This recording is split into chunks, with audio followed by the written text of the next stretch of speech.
believe it's called enclothed cognition, that your clothing actually does have an effect on how you feel. And this is something that I've been preaching since the beginning of quarantine.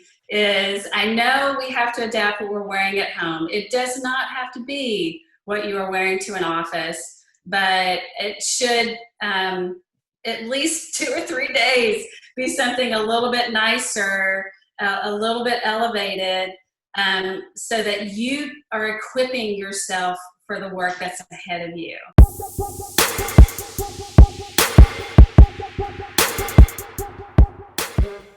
So we are live. Brand Talk Live this morning. I have my friend, and you actually didn't disappoint when I said style is bigger in Texas. Here I am in a chambray shirt, casual, even though it is 9 o'clock in Arizona.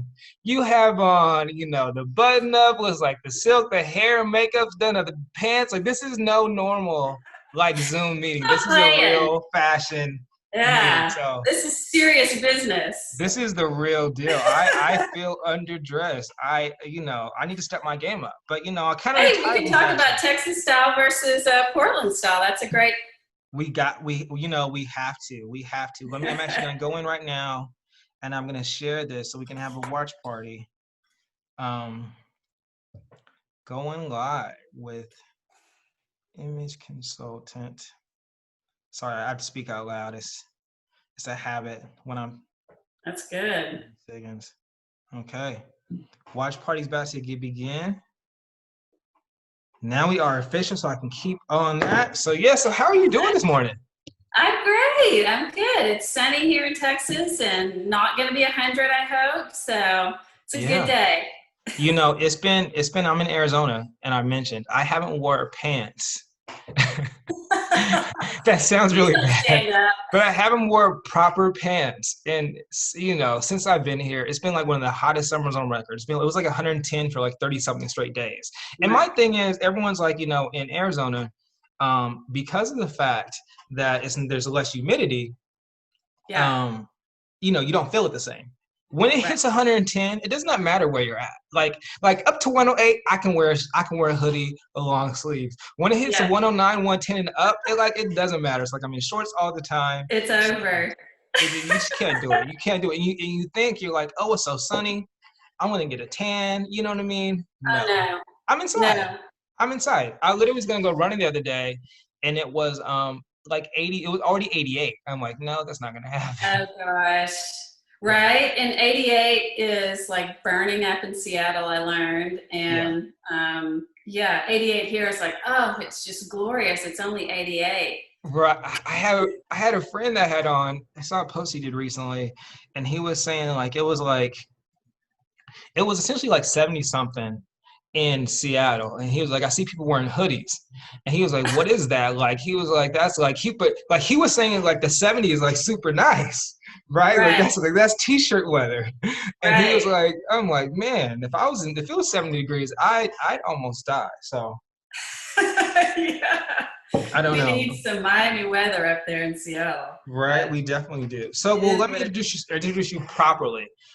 Because of people that don't know, actually, let me actually do my sponsors because, it's like legitimate. I should get this out the way. Yeah. So Taste of Motorsports, I'll put it in the watch party. August 30th, it's like a week and a half away. I will be back in Portland. It is like, have you heard of Concourse de Elegance in like Monterey, like a car show they have in California? Oh, I don't think so. No. So they have like all the amazing cars from all over the world. They have this amazing car show, events, whatever, like Ferraris, Lamborghinis, like everything, right? It happens in California. Well, they actually do something very similar in Portland, but the one advantage they have is it's at the racetrack. So you can actually test drive these cars that are built essentially for the racetrack, the street legal, on the track. And he got lucky. We're going to be able to have it in Portland because of the space. So that is August 30th. So I will be there hosting and hanging out and just enjoying myself. Hopefully we get good weather. And I got a discount code, LifeSTYLest, 15% off. And then brand new my branding masterclass. What I'm saying is the masterclass for branding. And actually, I might have to get you on because I want to have other teachers. We can talk about this off. I want to have other teachers besides myself talk about every aspect of branding. So not just wardrobe, but social media, marketing. How do you create videos? How do you do podcasts? Everything that we're going to talk about possibly today is what's going to be included with myself and others. So that just launched. Super excited about that. It's a labor of love, but it's so much work. But I'm happy it's actually up and running. So now that that's out the way, Bethany Siggins, how are you? How are you? I'm good. I'm good. We're all doing our best here. Right. So for those that don't know, so let me go through this intro because it's pretty substantial. So, certified image consultant, style coach, speaker, and writer. You started a company in 2008, which is like, so you've been doing it. You're doing it for a while. Started a blog in 2009. Personal blog in Southern in Seattle in 2017. I think that's where we met in Seattle. And then your podcast, Bethany Says, Beauty, Style, and You in 2019. So you've been doing a lot. So let's just go right into it. You've been doing so much. How have you been impacted since the shutdown, since the slowdown? Because you already have a lot going on. Like a lot of the conversations I have is like, how are people adapting? You adapted prior. So how have you sustained that, or have you been impacted since this has started? Well, I think the schedule just, immediately kind of went haywire because the kids were home and they were virtual learning in the spring. And so it was harder for me to fit in, my work. So I had to get as much as I could done. And as you and I were saying before we started, just being happy with getting fewer things done. But yeah, it was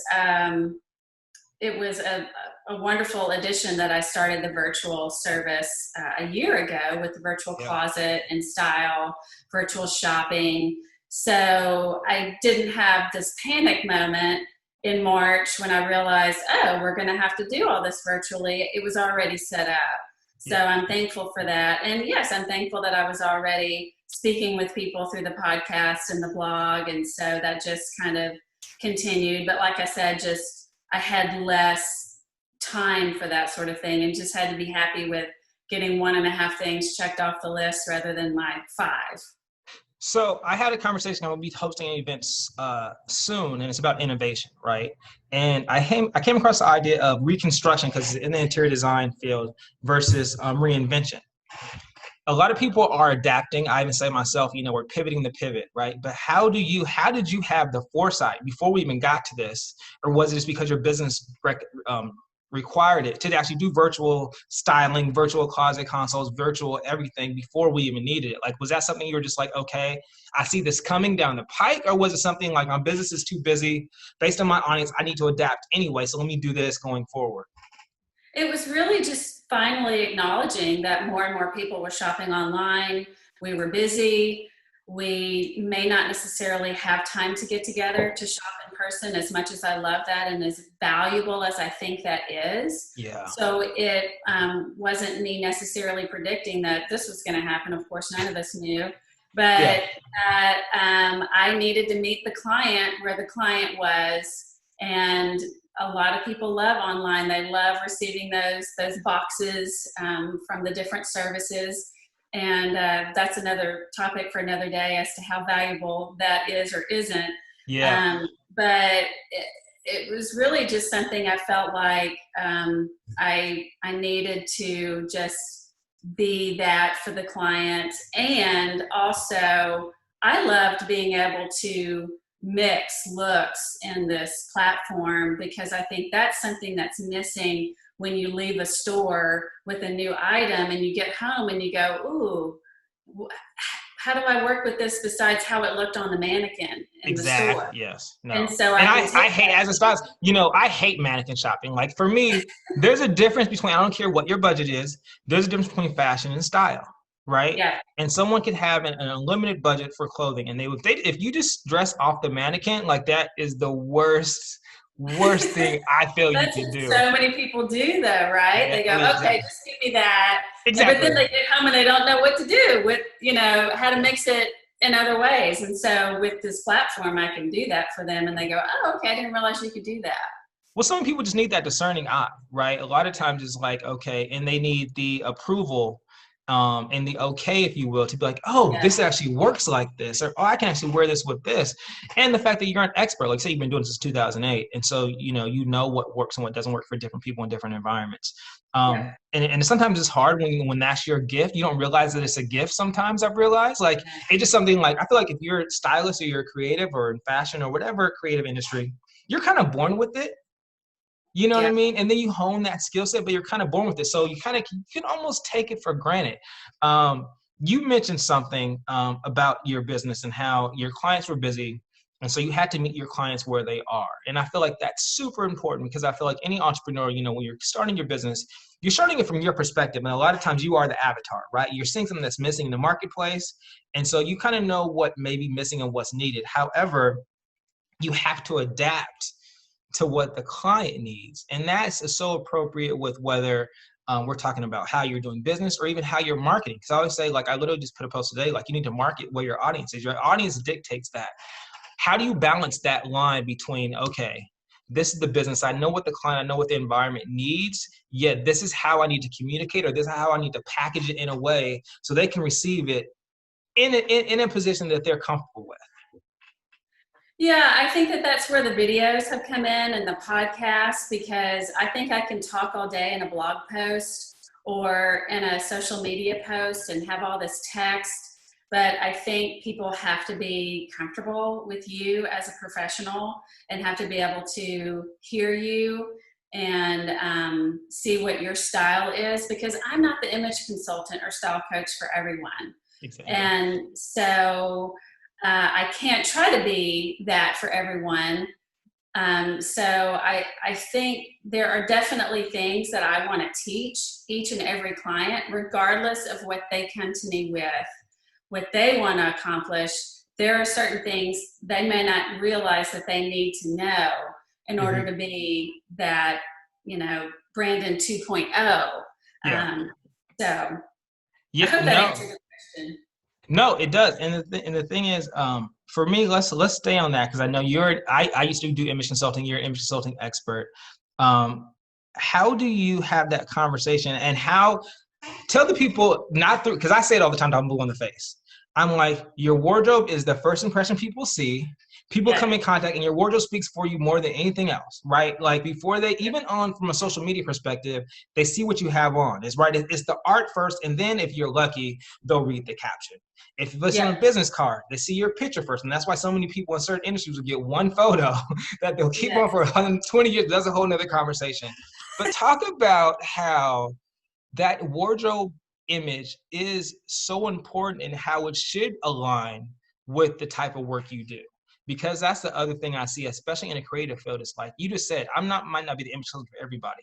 I know there was a time where I actually realized like how I dressed, even though they thought I would look nice, it was off-putting because I could never work with them because they assumed that I would dress them how I was dressing myself. And so my brand wasn't translating correctly, or it was, but to the wrong people. So from your perspective, let people know about how their image is representing them and could either be giving off the wrong impression or the right impression. Right. At the end of the day, your image tells others, number one, how you feel about yourself, and number two, how you expect to be treated. Yeah. So, and I've seen you say it in a post, I've said it in a post, dress how you wish to be addressed. Exactly. And I tell a story sometimes in my talks about a guy that I know who went to a nice store in one of our nicest malls here in Dallas to buy his wife something for an anniversary or some special occasion. He had his little girl with him, and he was in sweats. This guy had money to spend. Yeah. He's an MBA, he's an attorney, but he didn't look like he was ready to make a purchase in that store that day. Not a single person acknowledged him, and he left that store without making a purchase. So shame on those associates, number one, because your customer can look like anything. But it was a huge lesson to him that I wasn't putting myself together in a way that said, I'm ready to get something special for my wife. Exactly. Or like, and essentially like what's so amazing about fashion is it really allows you to fulfill a role that whatever you're trying to play for that day. Right. Yes, Like it really allows you to, if you're someone that I want to be like this one day, this another day, like it really, wardrobe allows you to change your personality as much as you want. And you can be really whoever you are. And I tell people all the time, like, whether you want to acknowledge it or not, people make those snap judgment decisions. Like we're built, like people, as people, we're created that way. And so in that scenario, why not set yourself up for success? Why give yes, yourselves an additional obstacle? In addition, let's talk about the internal aspect, because what I also say all the time is, I know you know this, when I'm dressed a certain way, it's projecting to a lot of different people how I'm feeling, right? They can tell and they'd be like, okay, he's feeling himself, he's this, he's that, he's confident, whatever. But besides all that, that's like the icing on the cake. I could care less about how they feel and more about what I feel about myself, right? yes. Because I feel good. So talk about how people unknowingly sometimes their outside appearance is actually a reflection of how they're feeling internally. And sometimes by manufacturing how they look outside, they can actually start feeling better too. Exactly. I believe it's called enclothed cognition, that your clothing actually does have an effect on how you feel. Yeah. And this is something that I've been preaching since the beginning of quarantine is I know we have to adapt what we're wearing at home. It does not have to be what you are wearing to an office, but it should at least 2 or 3 days be something a little bit nicer, a little bit elevated, so that you are equipping yourself for the work that's ahead of you. Because Yeah. I do think that it does imbue you and gives you that focus that you need, that feeling of seriousness or power or whatever it is that you need, more energy. I've been focusing a lot on brighter colors Yeah. and hot pink and yellow and just something, because I feel like the energy level is maybe a little bit lower right now, and so I'm using color to make myself feel a little bit more alive. So So it's a huge thing. It's a huge thing. Talk about that, because you were in the Northwest. That's where we met. I think it had to be 2016. I was doing Seattle Fashion Week and you were at the event. And then I got a photo later. I was like, oh yes, someone took a photo of me. Thank you, thank you, thank you. But talk about the impacts. You talked about colors, right? And then talked about being gray. And immediately when you think of gray, I think about fashion in the Northwest. Portland, yes, Seattle, we're very similar. And I always say, like, the opportunity when you dress up a little bit differently, the ROI of style in the Northwest is higher than probably anywhere else in the country. It's because not that people don't have money, but it's because with the weather as we have it, the environment, that we're just so casual. We have Nike, we have Adidas. Everyone's so casual that actually, if you dress up, you're actually getting seen that much faster. And I'm assuming, I've been in Dallas one time. I would assuming to have that similar impact in Dallas, it requires more because everyone dresses up a little bit better, a little bit more. As I said, style is bigger in Texas. So talk about that when you're working with clients. What's the ROI of dressing up externally to the environment? Because I know from Seattle it was higher, or you can get away with less and get more done in Seattle than you could in Dallas. right. Yeah, I think it is maybe a little harder to stand out here, and I think that's just where authentic style comes into play, and just reflecting who you are rather than trying to look at what everyone else is doing Mm-hmm. and copy that. So I think you stand out in Dallas and in this market for different reasons.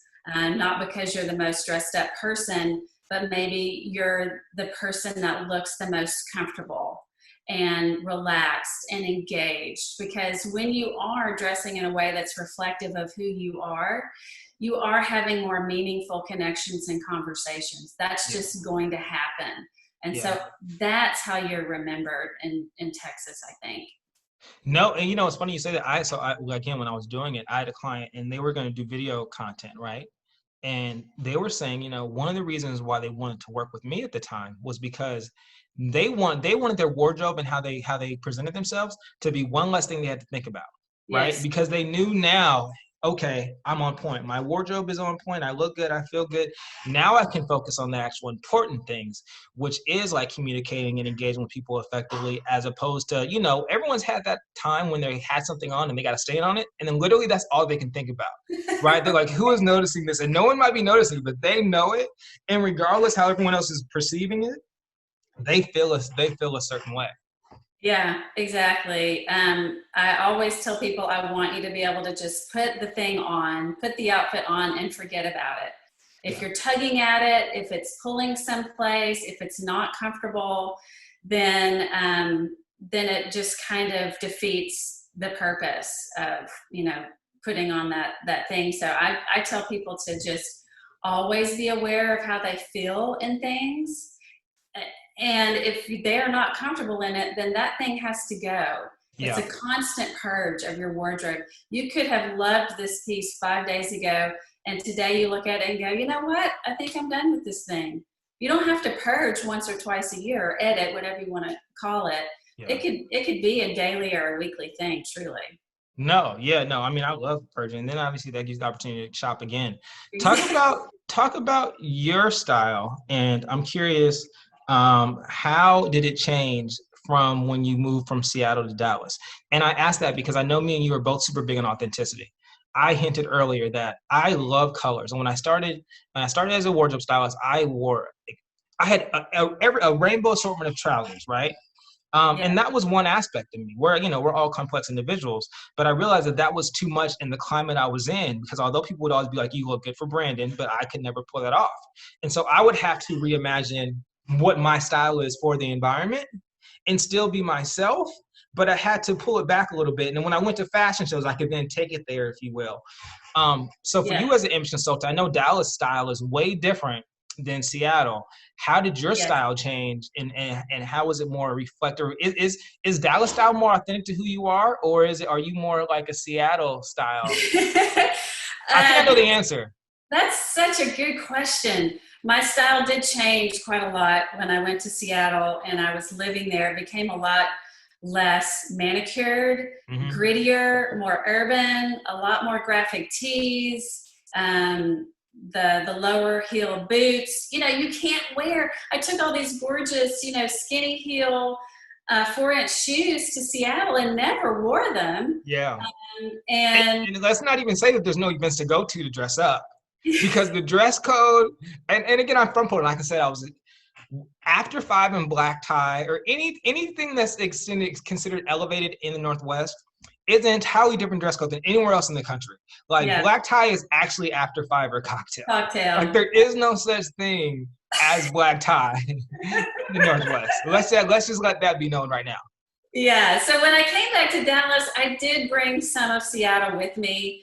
And so I feel like it has partly to do with the experience of being in Seattle, and also partly to do with where I am in life and the age that I am, and just kind of choosing things that are a little bit more comfortable and not as body con, and um, just things that have a little bit more relaxed. I don't feel like I have to look so perfect anymore. So that was kind of the gift that Seattle and that time in the Pacific Northwest gave me, was just to be able to relax my standards. Hmm. And that time is always going to be a part of me. So of course it makes sense that when I come back here to Dallas, a little bit of that stays in my style. Yeah, and I would imagine as a stylist, as an image consultant, that's reflective and that's a differentiator for someone that is just in Dallas, right? When you live in other environments that have a different style, you're then allow that to obviously penetrate you in a way, but that makes you different from everyone else. That's just like, again, you hear everything's bigger, so big everything and big this and big that. Where you're like, hold up, I've been in Seattle for the last few years. This Yeah. is so out of the ordinary what I've been used to, and now I like a little bit of that. And so now I can incorporate that, or you could incorporate that into your fashion in Dallas. Yeah, I think people have to realize that your style changes as your life changes, and just give yourself that freedom to allow something new in, and something that you haven't tried before, because that's being more true to yourself, and that's being nicer to yourself, really, to just allow yourself to relax if that's what it's requiring, or elevate if what's happening in your life is asking you to step it up. So I could geek out with you on fashion all day. Yeah. But let's talk about from what I considered I did was wardrobe branding, right? Yes. Which has actually made the transition from what I'm doing now. Because again, I tell people all the time, like I started out watching movies, and what that allowed me to do was how to incorporate style within a scene, and how does it make a scene, and how does it create a scene, and how does it align with the ebb and flows of a character. So when I was just saying like one thing fashion does, it allows you to be whoever you want to be. But also it allows me to understand how does something come across and portrayed. So whether I'm having someone brand themselves through their wardrobe because they want to be perceived in a specific way, or I'm working with an entity that needs to have their digitals and their assets and their activation be perceived in a certain way, for me, it's one of the same. Talk about authenticity and fashion and how it relates to someone's brand. Because for me, authenticity is everything, regardless of what it is. Now, it's understanding what that is, and now how do you elevate it, and how do you become the best version of yourself. But Yeah. talk about the authenticity aspect as it's aligned with wardrobe branding and image consulting. I think it's very important to find your style words. And I know when people study style from, books or blog posts and things, they read about the classic and the feminine and the natural and the elegant and the chic. And all of that's fine.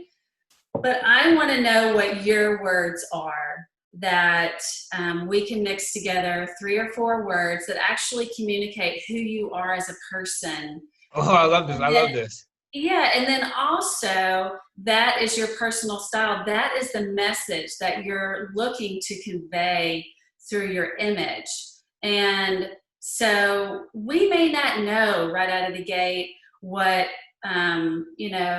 funny, funky, artistic, creative, whatever your words are. So I can tell you mine. I had 3. Mine were sexy, confident, and debonair. And they Yes. almost align with obviously different moods, but also different environments. So, Yeah, and for me, exactly. because so when I was confident, it was when I was wearing something that was more, either bright or pattern based or whatever, what I wanted to get the attention, whatever, right? And Yes. sometimes I would dress that way, kind of need to manufacture the confidence, or sometimes I was already, you know what I mean? Sometimes you have to get in touch with yourself and know when you need to pull it in or pull it back. But then sexy was like, when I'm at the after hours and I have, then for me, I envision like my shirt open and a blazer, and that's more sexy. Might have a boot or whatever. And then debonair is like me wearing a roll neck at an event with glasses. Like I have this, this is what I do. But Yeah. I have to say a story real quick that's super funny about that, because so I was at, ironically, the Lakers and Blazers game, the season opener 2 years ago when LeBron first went to LA, right? Yeah. And so I'm not having like an amazing day, but I'm going to the game, and tickets were hard as hell to get, and a friend of mine got me tickets. And so here I am I have this leopard print biker jacket, right? And I Oh, yes, just I've got seen it. that. Yeah, Yes. yeah, yeah. So I'm sitting in the group we're going with. They're like, dude, you're wearing this jacket, whatever, whatever. So we go to the game. It's sold out. It's sold out. So I'm in the motor center walking around like in this jacket. Like I'm like floating in the motor center. Like I know everyone in Poland is here who's trying to be here. I know I'm getting noticed. So I'm standing at the bar, and this gentleman's wearing Golden Goose sneakers, right? And if you're in style, like Golden, but it's not like a brand that everyone, but they're more popular now, but not everyone knows it. Yeah. So I comment on him.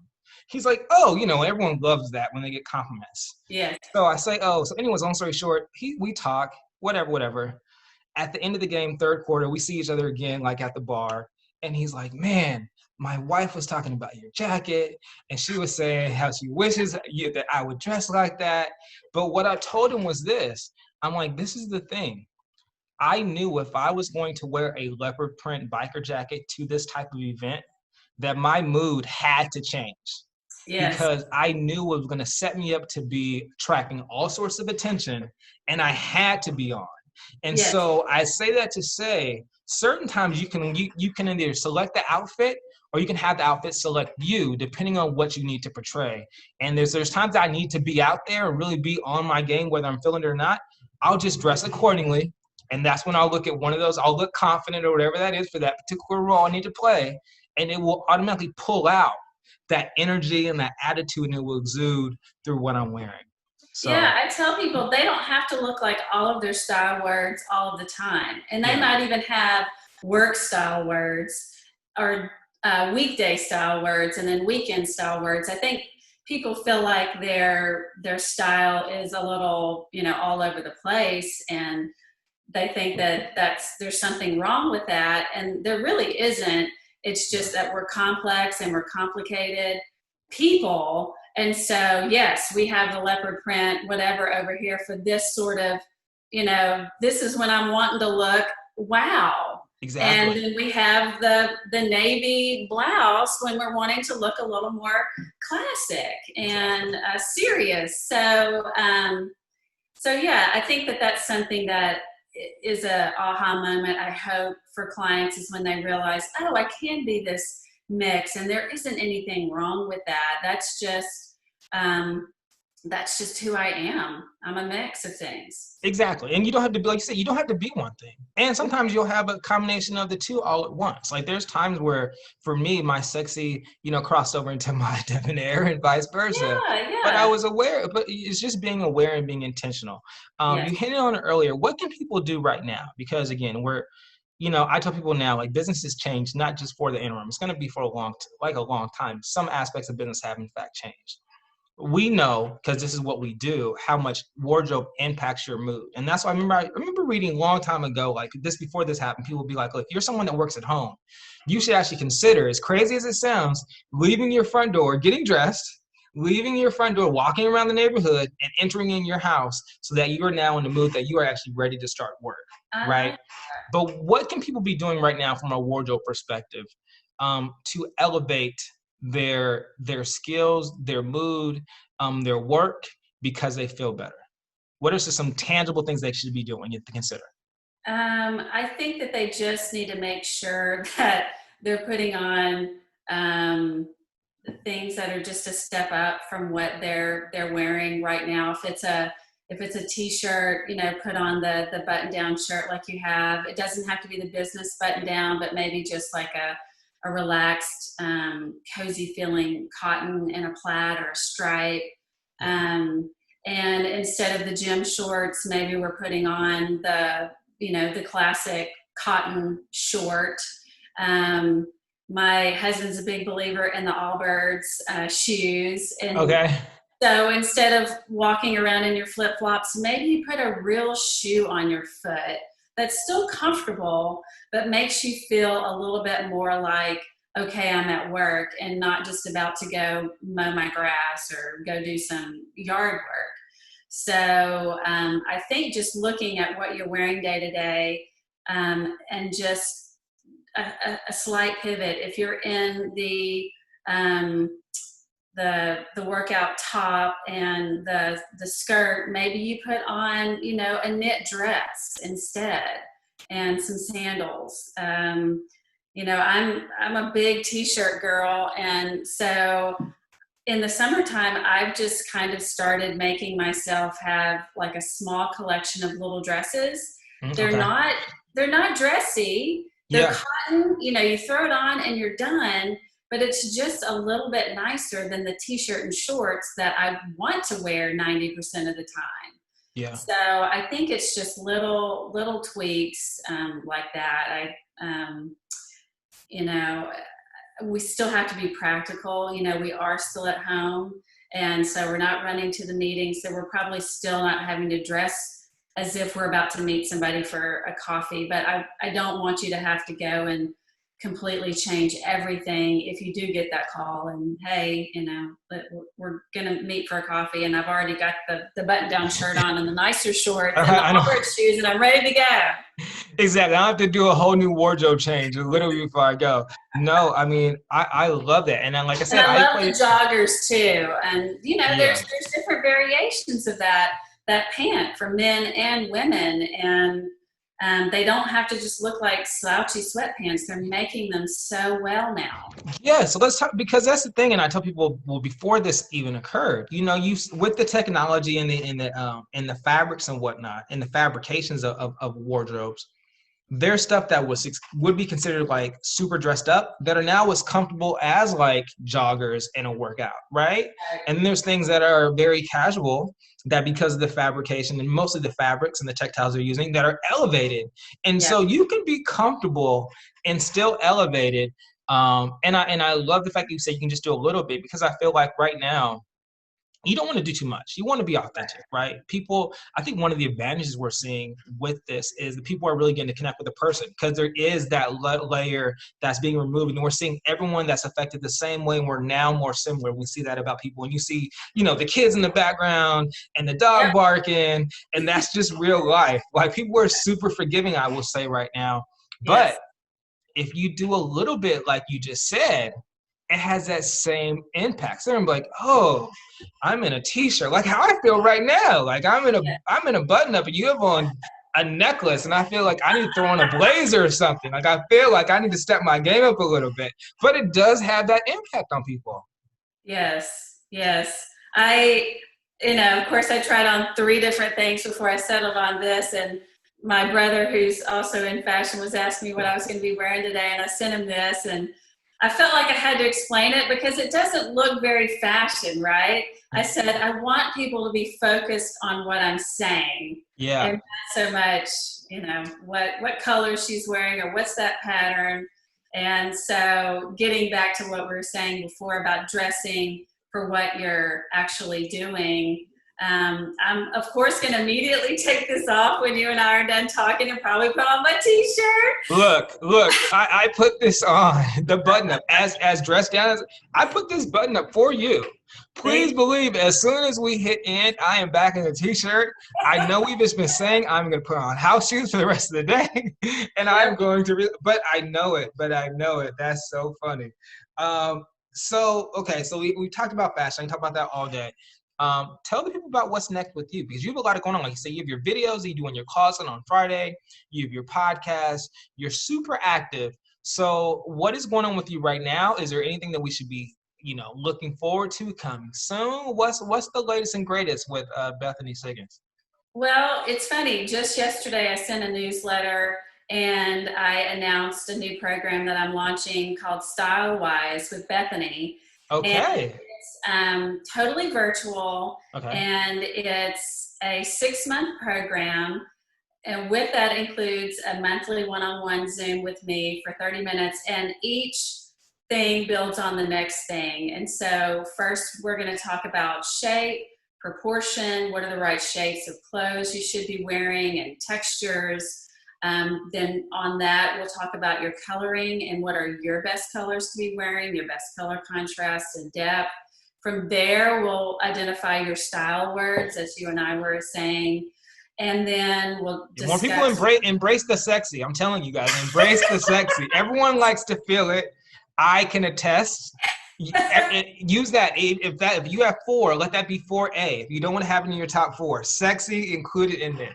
Sexy. Yeah. I'm gonna think about that.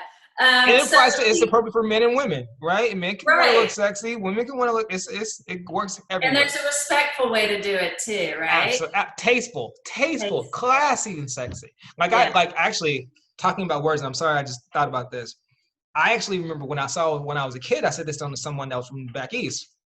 I always thought I was like a pretty boy, like in high school, like pretty boy East Coast. That's how I dressed, right? Where it was like, it was clean, but it was like, still like, it was streetwear. I was a kid. But now that I'm an adult, I consider my wardrobe refined swagger. And what I mean by that is, it is refined first, not swagger refined. It is refined swagger, meaning that I appreciate and I like classic silhouettes. Like I make statements with color and patterns, but I needed to have something. Like I have something, whether it's wearing velvet versus a regular, wool tuxedo. It needs to have something that has that level of extra emphasis. So like I still have those words I go by today, and essentially everything I wear when I'm in real life falls into those categories. Like that is what I go off of. Yes. Besides the sexy and debonair and whatever, like that is like the funnel. It's like everything finds swagger, and then it's like these ancillary aspects of me that I'll, portray. But I'm sorry. I had to No, say that to no. add the sexy. So, I'm sorry. that I think is the main thing. We need to get to your style. And then from there, the things that we learned to that point, then we can talk about what your wardrobe should include if it doesn't already. What are those mysteries in your closet that we all have those pieces that we love, but we don't know how to wear them? Mm-hmm.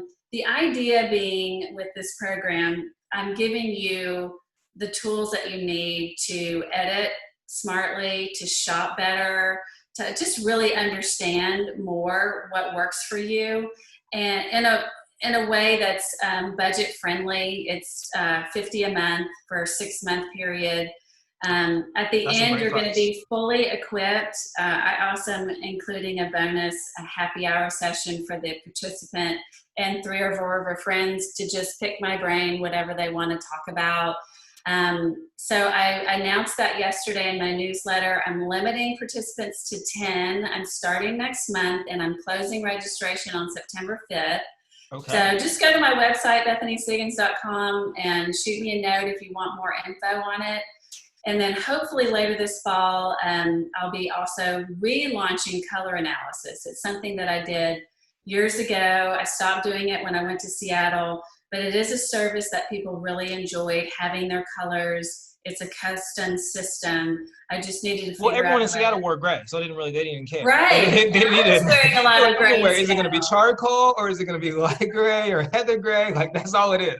And so many colors work beautifully with gray. So the color analysis. So I hope I'm bringing that back, and I'll announce that later once it's available. But for now, it's the Style Wise with Bethany.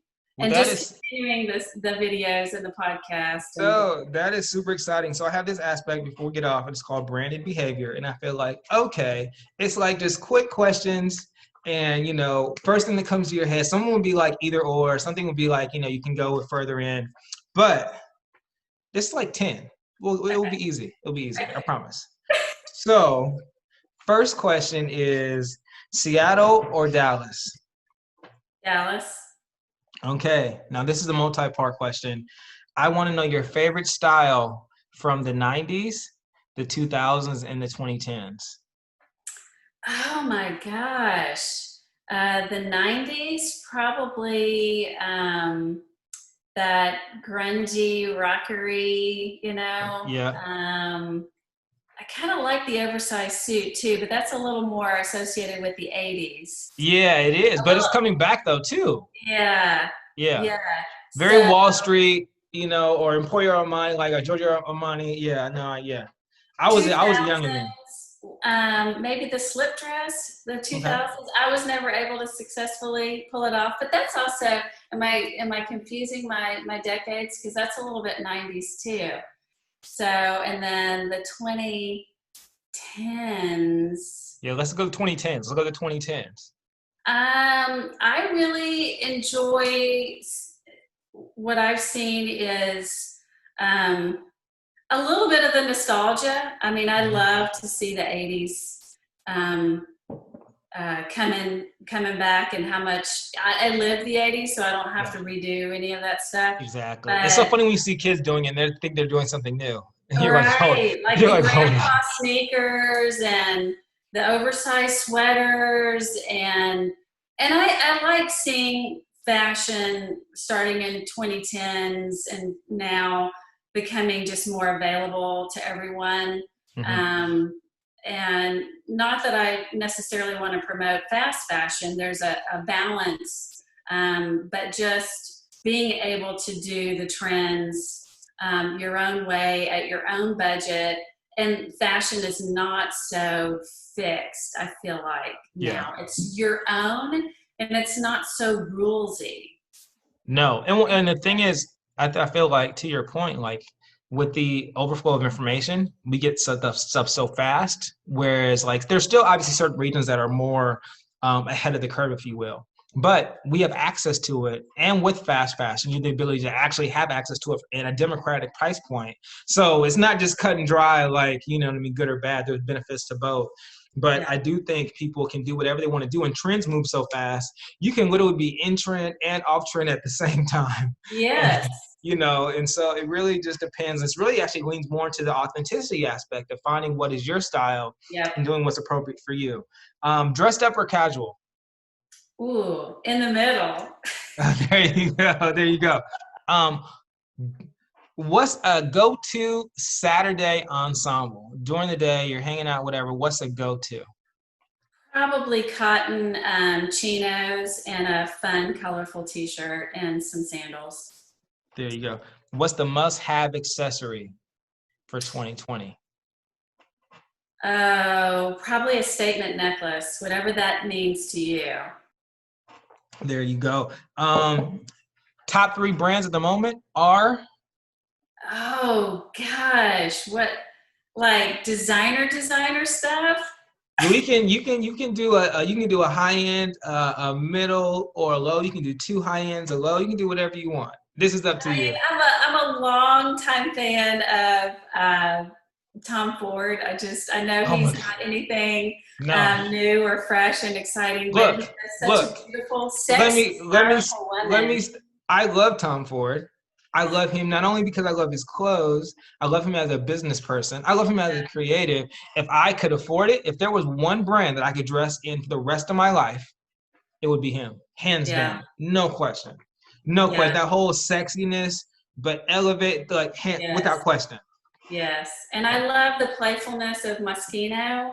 Okay. I don't own any Moschino, but Okay. I love that he just takes things from our youth and puts them on dresses and hats. And so I think we all need a little bit of fun. Yeah.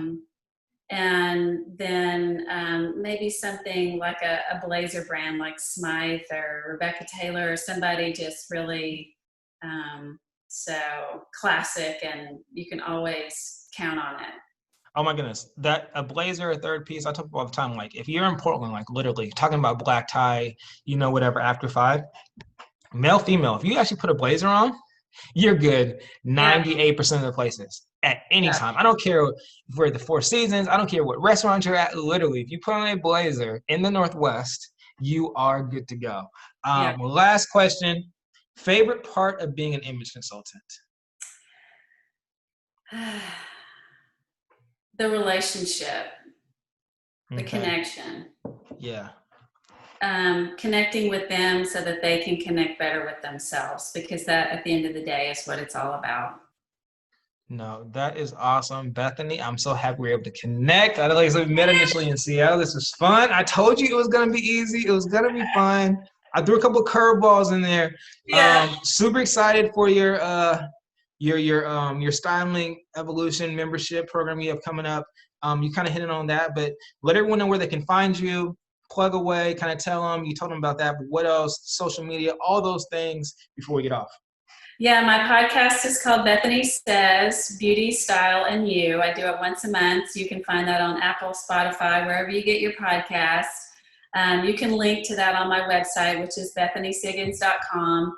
Almost across all social media channels, the ones that I'm on is Bethany Siggins.